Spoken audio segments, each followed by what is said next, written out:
What's up, everybody? It's Coach Jaron here with Forge, and today we're going to talk about how to evaluate a strength training program.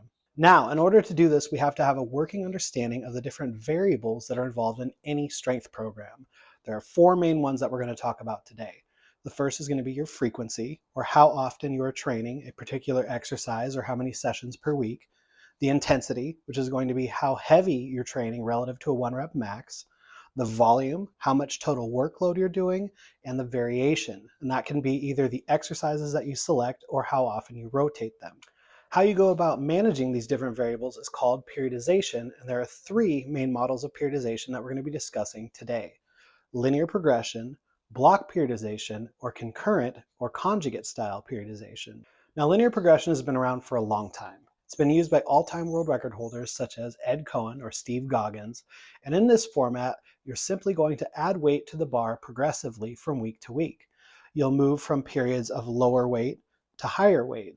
You'll move from higher volume to lower volume as you begin typically with a lighter weight for higher number of reps, and over the course of that program you progress to lower number of reps with a higher weight, ultimately peaking towards a 1-rep max.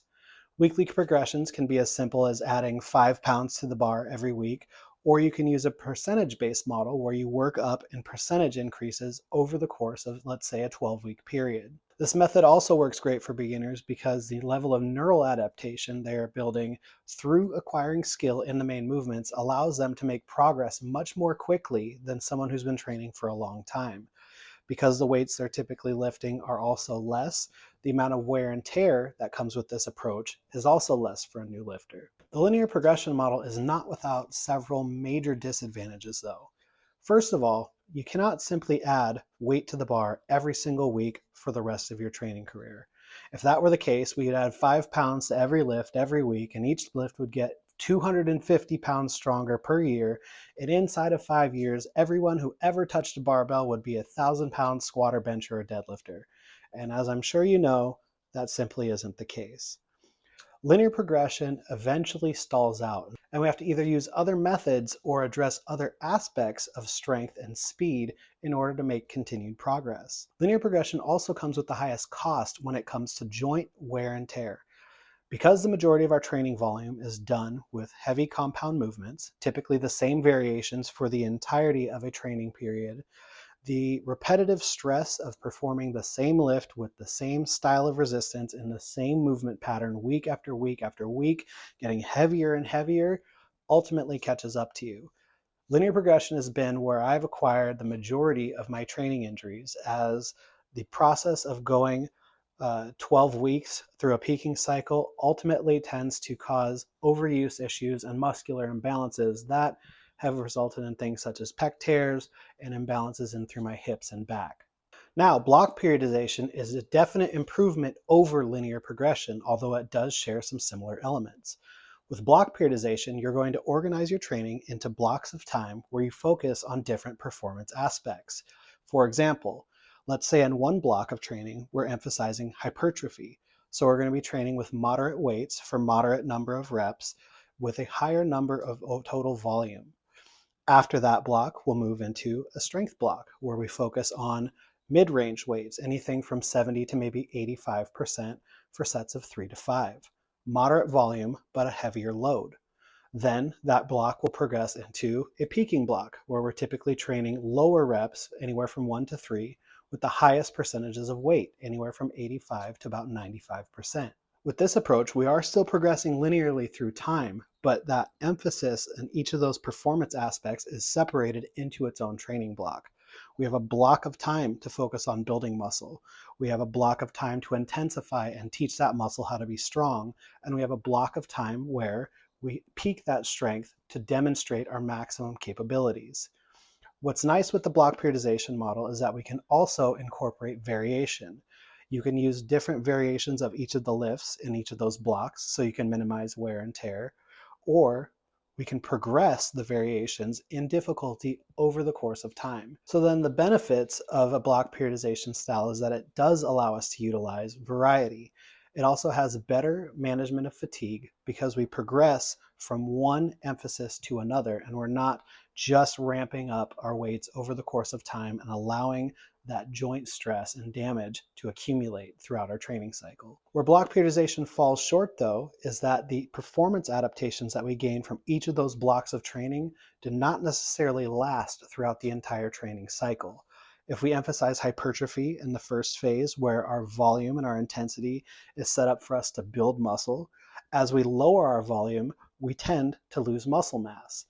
Or as we're training for peak strength and then we move into a hypertrophy or muscle building block, then our peak strength is going to drop off.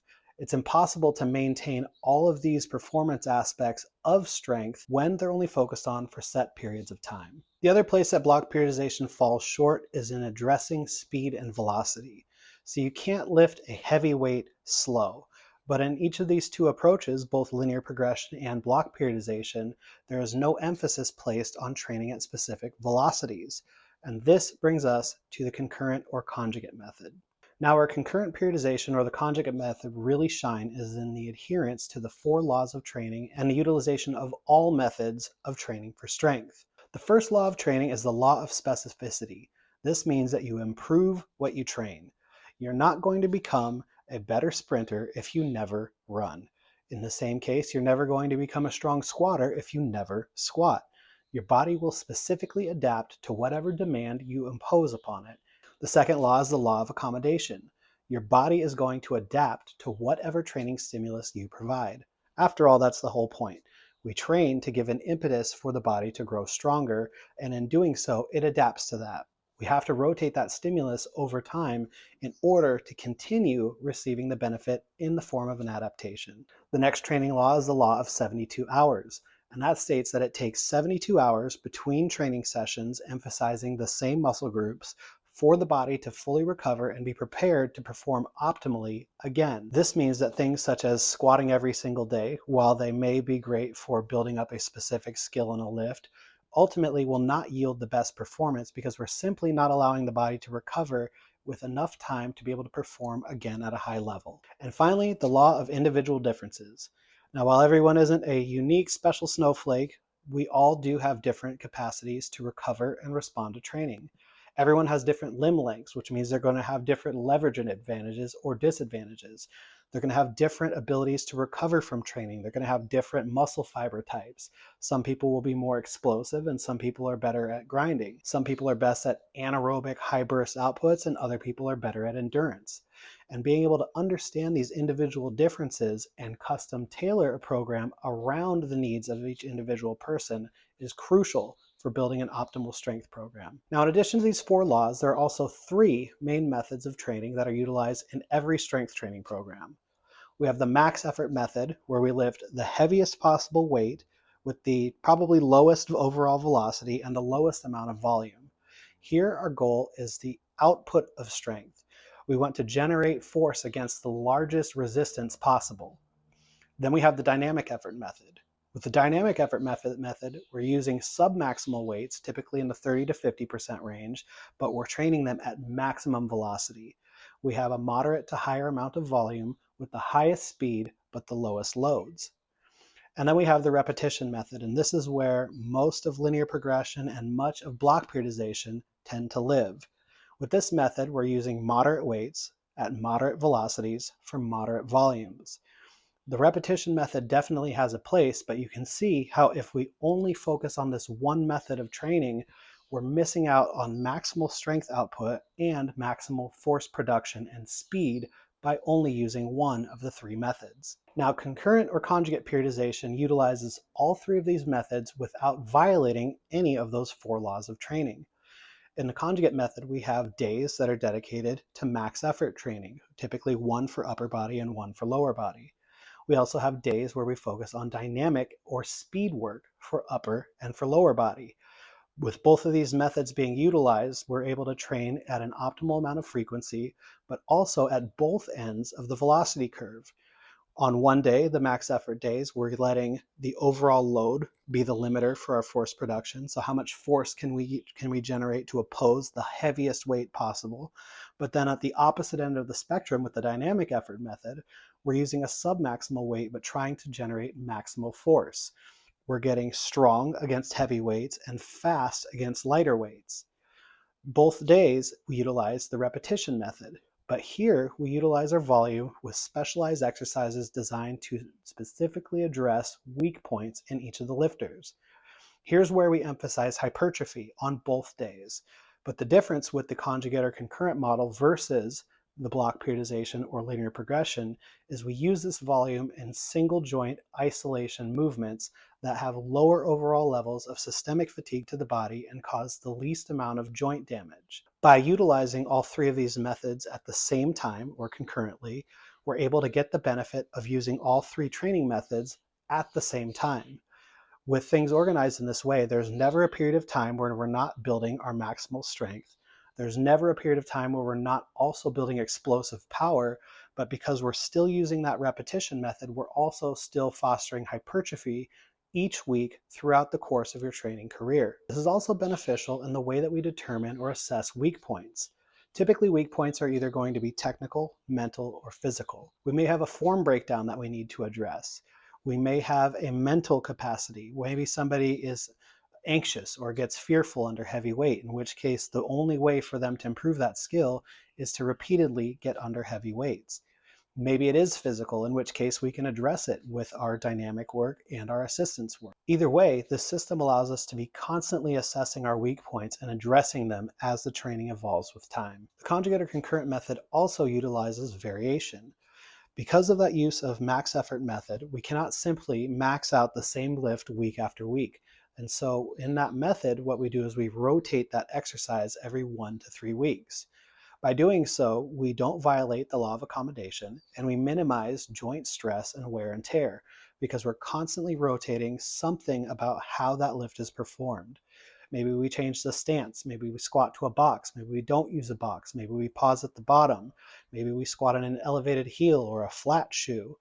Something is changing every single week. So that means that over time you can train at a higher overall average intensity, but since we're rotating the way that that stress is placed upon the body, we minimize joint damage and can still train at a high level. Now, I understand this may sound like a sales pitch for the conjugate method, but when it comes down to it, I actually utilize elements of all three of these different periodization models for the clients that I'm coaching. Our general overall structure is typically conjugate or concurrent in nature. There are days that are emphasizing heavier weights, and there are days where we're emphasizing speed and technique. But that doesn't mean that we can't still draw from those other two approaches. I may choose a block of time for us to work on one variation, and maybe we're pushing that heavier. And that period may last 4 to 6 weeks as we're working on building skill and muscular deficiency using a specific variation.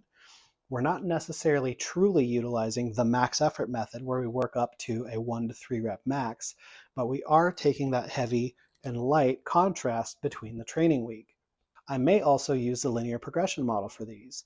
Let's say we start off around 80% for 5 sets of 2. We can then progress that weight for a number of weeks over time, but still leaving it on that max effort day. Our other training day is going to be focused on speed and technique. If a lifter is more inexperienced or has technical deficiencies, we may not emphasize bar speed, we'll emphasize technique. But that's still going to be done with a lighter weight for a higher amount of volume so that we can build up the number of quality repetitions. So in this way, we're progressing some things linearly, we're focusing on speed and technique with other things, and that may be done for blocks of time. We may spend 4 weeks with one variation progressing it linearly on the max effort day and then switch the variation when that stalls out. But as you can see, this all comes down to several gears spinning at different speeds. We might be rotating our max effort movement every 1 to 3 weeks. We might be rotating our speed work every 3 to 6 weeks. We might keep assistance movements in for 8 to 12 weeks. But all of those things are over time going to constantly rotate so that we minimize joint stress and wear and tear. We're utilizing some of the principles and strategies of linear progression and block periodization, but in a conjugated or concurrent model. The more advanced a lifter is, the more we're going to head in the direction of a true concurrent or conjugate periodization, but this again comes down to picking the approach that is best for the lifter and their needs. So you can use this information to either build your own strength program or evaluate the one you're currently on. Does your program violate any of the 4 laws of training, being the law of 72 hours, the law of accommodation, the law of specificity, or the law of individual differences? Does it utilize the max effort, dynamic effort, and repetition method? Or are there some gaps that need to be addressed? If you'd like to customize all of this information for your specific needs, then click the link below or visit forge1211.com to join our online training platform, where I will coach you individually with a fully customized program, and you'll have access to our full library of educational materials going over concepts just like this. Be sure to like, comment, subscribe, and don't forget to 1211 your training as we forge strength for life here in the barn. I'll catch you in the next video.